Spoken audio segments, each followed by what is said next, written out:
Finally আমাদের আরেকটা বাইকও চলে এসছে। আর প্রবলেম হচ্ছে যে বাইকে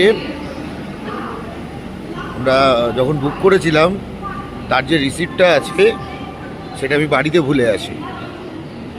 তারপরে অনেক চেষ্টা করেও আমরা কুরিয়ার থ্রু আনানোর ব্যবস্থা করতে পারিনি দুদিনে। সবাই বলছিল 4-5 দিন লাগবে। আমরা কি করেছি, এর যে ব্যাক রেসটা আছে, যারা গাড়ি তুলছিল তাদেরকে বলেছি তাদের হাতে কাগজটা ট্রান্সফার করার পরে যে ব্যাক রেসের মধ্যে ওই টেপ দিয়ে বেঁধে দিতে। এখন জানি না কি কন্ডিশনে আছে, দেখি কি হয়।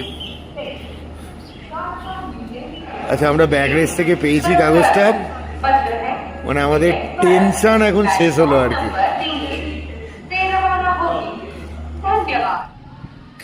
আমাদের গাড়ি এখন আনবক্সিং হয়ে গেছে। 1 লিটার করে পেটে খাবারও দিয়ে দিয়েছি।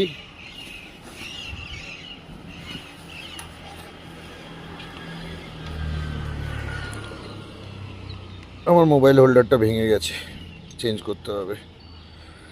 বাকি চালিয়ে বুঝতে পারবে, একটা সাউন্ড দিচ্ছিল।